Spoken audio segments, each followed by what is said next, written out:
पिंपरी चिंचवड शहरातील विविध नागरिकांच्या प्रश्नांवर आवाज उठवण्यासाठी गुरुवारी आयोजित करण्यात आलेल्या जागर मोर्चाच्या पार्श्वभूमीवर शहराध्यक्ष चेतन पवार यांनी सत्ताधाऱ्यांवर सडकून टीका केली। ही पुनवळे येथील जो भूखंड आहे, खरं तर तो संपूर्ण भूखंड हा 200 गुंठ्याचा होता, जी 91 गुंठे महानगरपालिकेच्या ताब्यात आली। तर आमच्या येथील 4 कॉर्पोरेटर होते, त्यांनी देखील या ठिकाणी विरोध केला। महापौरांना कोणाचा दबाव होता की महापौरांनी हा प्रस्ताव घाईघाई मंजूर केला। खरं तर तो प्रस्ताव दप्तरी दाखल करायला पाहिजे होता। त्यांनी सांगितलं की सत्ताधारी आमदारांच्या आग्रहाखातर संबंधित तळवडे भागातील शाळेसाठी आरक्षित असणाऱ्या भूखंडाचा घाट घालण्यात आला असून या माध्यमातून होणारे खाजगीकरण जनसामान्यांच्या हिताला बाधक ठरणार आहे। खरं तर या झोपलेल्या प्रशासनाला जाग यावी म्हणून आज आम्ही पूर्ण पिंपरी चिंचवड शहर शिवसेना उद्धव बाळासाहेब ठाकरे गटाच्या वतीने आज या ठिकाणी जागर मोर्चाचं आयोजन केलं होतं। आणि आपल्या प्रसार माध्यमांच्या माध्यमातून सुद्धा आम्ही या मागच्या वेळेस सांगितलं होतं की पुनवळे येथील जो भूखंड आहे, खरं तर तो संपूर्ण भूखंड हा 200 गुंठ्याचा होता, परंतु तब्बल फक्त 91 गुंठे जमीन ही महानगरपालिकेची आणि ती अशी अविस्तृत असताना जी 91 गुंठे महानगरपालिकेच्या ताब्यात आली, ती महानगरपालिकेला खाजगी संस्थेला जी ऑक्सफर्ड जी संस्था आहे त्या संस्थेला देण्याचा एवढा घाट का घातला गेला? खरं तर त्या संस्थेला देण्यासाठी खरं तर आमच्या येथील 4 कॉर्पोरेटर होते, त्यांनी देखील या ठिकाणी विरोध केला। आपण पाहिला असेल भाजपच्या बऱ्याचशा नगरसेवकांनी जे सत्ताधारी आहेत त्यांनी देखील तो भूखंड देण्यास विरोध केला होता। राष्ट्रवादी यांनी फक्त बघायची भूमिका घेतली, कारण आम्ही पहिल्या दिवसापासून सांगतोय की राष्ट्रवादी ही भाजपचीच बी टीम आहे, त्यांना पूर्ण सहकार्य करणारी आहेत। जर या सगळ्यांचा विरोध होता असताना आयुक्ताला नेमकं कोणाचा दबाव होता आणि विशेष म्हणजे महापौरांना कोणाचा दबाव होता की महापौरांनी हा प्रस्ताव घाईघाई मंजूर केला? खरं तर तो प्रस्ताव दप्तरी दाखल करायला पाहिजे होता, परंतु तसं न करता तो प्रस्ताव मंजूर करण्यात आला त्या ठिकाणी आणि अतिशय कवडीमोल भावात।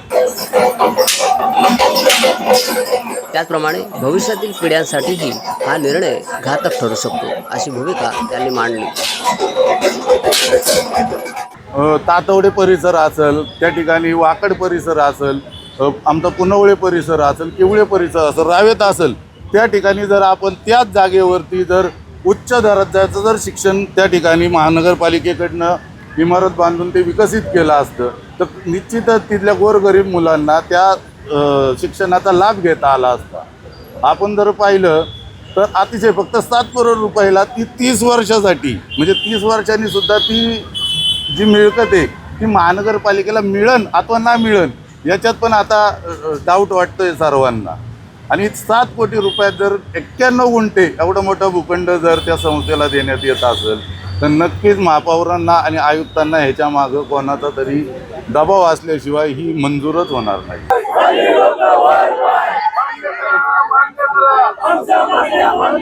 पवार म्हणाले की महापालिकेच्या मालमत्तांचे खाजगीकरण, शाळांचे आरक्षण, मैदाने आणि सार्वजनिक जागांचे संरक्षण यासह विविध प्रश्नांवर नागरिकांमध्ये मोठी नाराजी आहे। मी सांगितलं ना, विधान परिषदेचे जे आमदार आहेत त्यांचा या सर्व गोष्टींना पाठपुरावा चालू होता आणि निश्चितच त्यांचं नाव देखील काही दिवसात डिक्लेअर होईलच। हे प्रशासन झोपलेलं आहे आणि यांना जर समजा एवढं करून बी त्यांच्यावरती परिणाम झाला नाही तर प्रशासनाला नागरिकांनी विश्वास ठेवून मोठ्या आशेने यांना या ठिकाणी त्यांचे जे स्थानिक प्रश्न असतात ते मांडण्यासाठी यांना खरं तर नगरसेवक म्हणून जनतेने निवडून दिलेलं आहे। परंतु आपण जर पाहिलं तर यांनी फक्त जनतेचा खेळखंडोबा केलेला आहे। आज पुनवळेच्या ज्या भूखंडाला खरं तर सर्व सत्ताधाऱ्यांनी विरोध करायला पाहिजे होता। राष्ट्रवादी हा विरोधी पक्षाच्या भूमिकेत आहे, खरं तर राष्ट्रवादीने हा मोठा विरोध करायला पाहिजे होता, परंतु नेहमीप्रमाणे आपली बी टीम असल्यागत राष्ट्रवादीने देखील त्यांना उघडझाप केली। खरं तर अजून एक महत्त्वाचा मुद्दा जर सांगायचं झालं तर तातवडे येथील जी जिल्हा परिषदेची शाळा आहे, खरं तर 2013 साली GR आला होता की आणि त्यामध्ये असं स्पेसिफिक लिहिलेलं आहे की बाबा आपण ही शाळा महानगरपालिकेकडे वर्ग करावी म्हणून। 2013 ते आता 2026 चालू आहे, तब्बल 17 वर्ष। या 2009 साली ज्यावेळेस तातवडे महानगरपालिकेत आलं, 2009 ते 2026 तब्बल 17 वर्ष आलं, परंतु जिल्हा परिषदेची शाळा आजपर्यंत यांनी वर्गीकरण करावी असं यांच्या मनात देखील येत नाही। तिथले जे गोरगरीब विद्यार्थी असतात आजही त्यांना ज्या पिंपरी चिंचवड महानगरपालिकेमार्फत ज्या सुखसुविधा मिळतात खरं तर ते त्या ठिकाणी वंचित राहतात.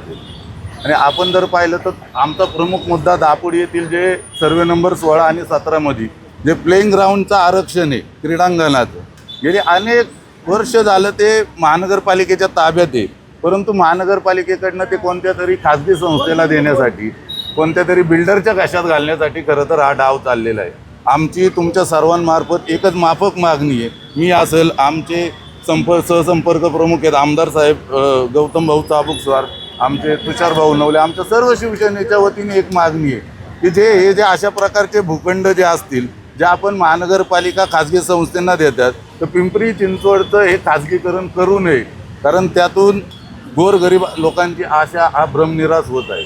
येत्या काळात प्रशासनाने आणि सत्ताधाऱ्यांनी या मागण्यांकडे दुर्लक्ष केल्यास पावसाळी अधिवेशनात वरिष्ठ नेत्यांमार्फत सरकारला जाब विचारला जाईल असा इशाराही त्यांनी दिला. त्यानंतरही न्याय न मिळाल्यास न्यायालयीन लढा उभारण्यात येईल असे चेतन पवार यांनी स्पष्ट केले. नागरिकांच्या हक्कासाठी शेवटपर्यंत संघर्ष करण्याचा निर्धार त्यांनी व्यक्त केला आहे. माझ्या आधी या ठिकाणी बऱ्याच लोकांना सांगितलेले आहे की त्याच कॉन्ट्रॅक्टरला वारंवार तेच काम दिलं जाते. त्याबद्दल आम्ही पालिकेतनं माहिती घेतोय. ज्या दिवशी संपूर्ण माहिती मिळेल त्या दिवशी निश्चितच त्यावरती देखील आम्ही प्रतिक्रिया देऊ. मी सांगितलं ना, महानगरपालिकेकडनं सध्या महानगरपालिकेने एक बोर्ड लावा की सदर आरक्षण हे आम्ही ह्याच्या खाजगीकरणासाठी देत आहोत. तर ज्या ज्या संस्थांना यांचा लाभ घेण्यात खरं तर पिंपरी चिंचवड महानगरपालिकेची पाठीच बदलायला पाहिजे. पिंपरी चिंचवड महानगरपालिकेऐवजी इथं असं यांनी दुकान उघडल्यागत केलेलं आहे किंवा आमचे जे आरक्षित भूखंड आहेत ते आम्ही भाडेतत्वावरती देत आहोत म्हणून. आणि ज्या ज्या संस्थेला ज्या मोठमोठ्या कारभाऱ्यांना याचा लाभ घ्यायचा आहे त्यांनी यांचा त्वरित लाभ घ्यावा अशी फलक लावण्यात यावा.